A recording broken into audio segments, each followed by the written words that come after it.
নমস্কার বন্ধুরা, Sunanda village cooking চ্যানেলে আবারও তোমাদের স্বাগত জানাই।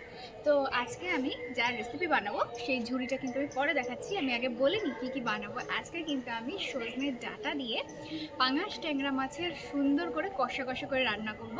তো এই রান্নাটা কিন্তু একেবারেই আলাদা এবং খেতে এটা দুর্দান্ত হয়, সব থেকে সুন্দর লাগে। পাঙাশ ট্যাংরা মাছের এমনি আলু দিয়ে কষার থেকে যদি তোমরা সজনের ডাঁটা দিয়ে কষা বানিয়ে খাও তাহলে কিন্তু সেটা খেতে বেশি টেস্টি হয়। তো এই রেসিপিটা পুরো তোমরা ভিডিওটাতে দেখতে পাবে। আর তার সঙ্গে থাকবে আজকে ডিম দিয়ে লাউয়ের অতুলনীয় একটা রান্না।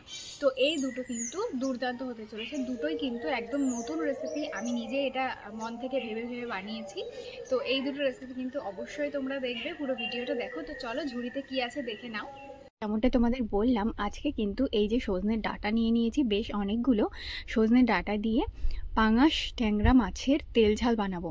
তো এটা খেতেও কিন্তু খুব ভালো লাগবে এবং স্বাস্থ্যকরও হবে। তো তার জন্য কিন্তু এই ডাঁটা নিয়ে নিয়েছি, আর তার সঙ্গে আমি এই লাউ দিয়ে, কচি লাউ দিয়ে ডিমের এক অতুলনীয় রান্না করে তোমাদের দেখাবো। একদমই রান্নায় নতুনত্ব আছে, দুটো রান্নাই একেবারে নতুন। তো এখানে আমি একটা কচি লাউ নিয়ে নিয়েছি, সাথে এখানে আমি দুটো ডিম নিয়ে নিয়েছি। তো দেখতেই পাচ্ছ এখানে আমি যা লাগবে নিয়ে নিয়েছি, আর বাকিটা রান্নার সময় তোমাদের দেখাচ্ছি। তো বন্ধুরা চলো পুরো ভিডিওটা দেখো। তো এদিকে প্রথমে কিন্তু কড়াইতে সামান্য পরিমাণ তেল দিয়ে নিয়েছি।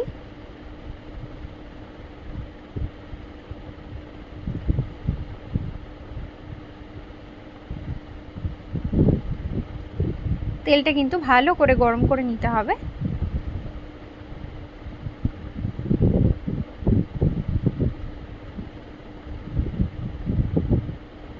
তো এদিকে তেল খুব ভালো করে গরম হয়ে গেছে, এবার ডিমটা ফাটিয়ে কিন্তু দিয়ে দেব।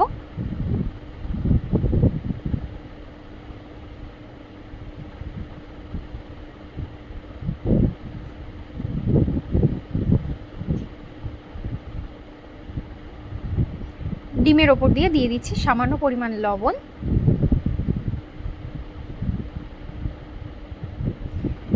তো এই ডিমের পোচটা হয়ে গেল, আরও একটা বানিয়ে নেব।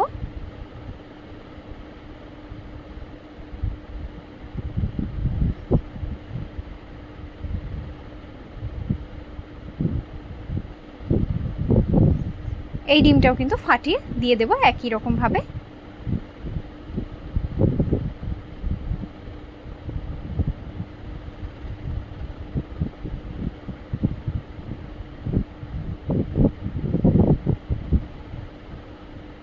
আবার লবণ দিয়ে দিলাম। তো এই ডিমের পোচটাও আমার তৈরি হয়ে গেল। এগুলো এখন তুলে আলাদা করে রেখে দেব। আর কড়াইতে আবারও দিয়ে দেব পরিমাণ মতো তেল।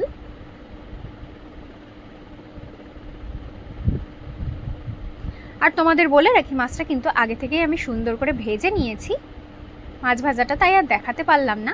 আর এদিকে দেখতেই পারছো দিয়ে দিলাম গরম তেলের মধ্যে শুকনো লঙ্কা। দিয়ে দেব এখন গোটা জিরে, 5 ফোড়ন,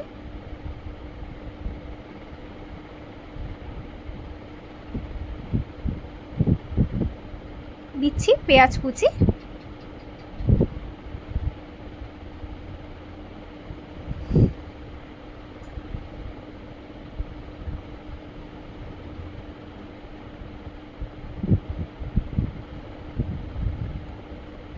দিয়ে দেব টমেটো কুচি,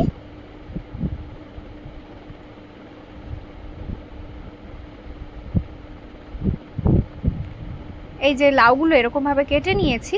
দেখো লাউয়ের এখনও খুব ভালোভাবে দানা বসেনি, খুব নরম কচি লাউ। তো এগুলো কিন্তু সব একসঙ্গে ভেজে নেব। দিয়ে দেব এখন হলুদ গুঁড়ো,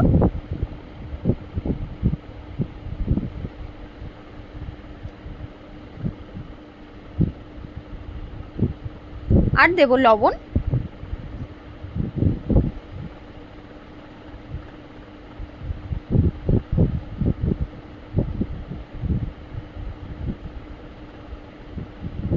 এখানে আছে পোস্ত, চারমগজ এবং সাদা তিল একসঙ্গে বেটে রেখেছি।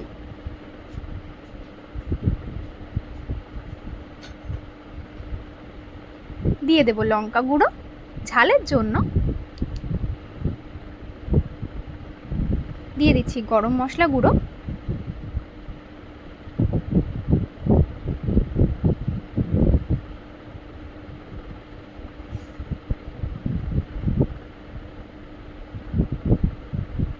তো এদিকে দেখতেই পাচ্ছ লাউ থেকেও জল ছাড়া শুরু হয়ে গেছে এবং মশলাটা কষানো হয়ে গেছে। দিয়ে দেব পরিমাণ মতো জল, যাতে লাউটা খুব সুন্দর করে সেদ্ধ করে নিতে পারি।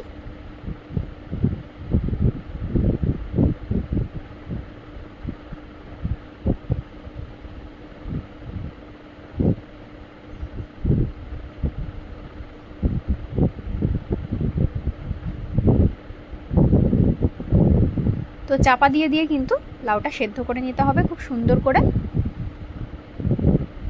তো এদিকে লাউ খুব ভালো করে সেদ্ধ হয়ে গেছে। এই যে ডিমগুলো, ডিমের যে পোচগুলো হাফ করে কেটে নিয়েছি, তো এগুলো এখন দিয়ে দেব, ওপর থেকে বসিয়ে দেব একদম শেষ পর্যায়ে।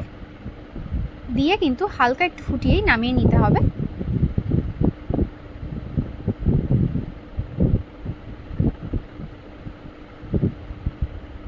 তো ডিমের পোচগুলো দিয়েও কিছুক্ষণ ফুটিয়ে নিয়েছি, এবার কিন্তু নামিয়ে নেব।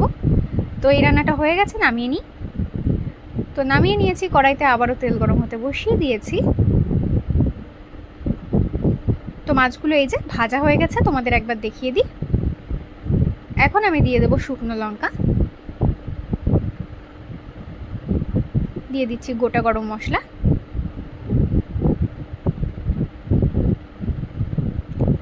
সজনের ডাঁটাগুলো এবার দিয়ে দেব, ভালো করে কেটে ধুয়ে রেখে দিয়েছি।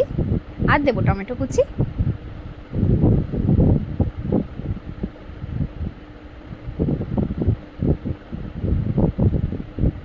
দিয়ে দিচ্ছি লবণ,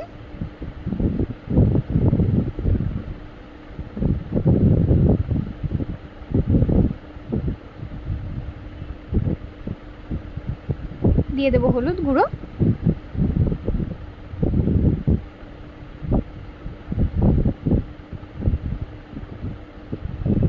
তো এখানে ডাটা আমি খুব সুন্দর করে ভেজে নিয়েছি। এখানে আছে আদা রসুন, জিরে ধনে আর মৌরি একসঙ্গে বেটে রেখেছি। খুব ভালো করে কিন্তু মিশিয়ে নেব। এখন আমি দিয়ে দেব এর মধ্যে লঙ্কা গুঁড়ো,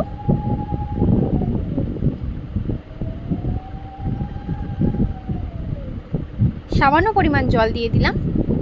খুব ভালো করে কিন্তু মিশিয়ে নিতে হবে।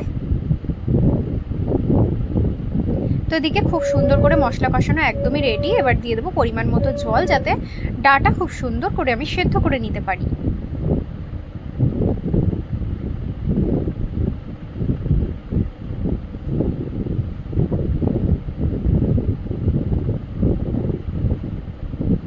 এভাবে চাপা দিয়ে দিয়ে কিন্তু ডাটাটা খুব ভালো করে সেদ্ধ করে নিতে হবে। তো ডাটা সেদ্ধ হয়ে গেছে, দিয়ে দেবো ভেজে রাখা মাছগুলো। খুব ভালো করে কিন্তু মিশিয়ে নিতে হবে।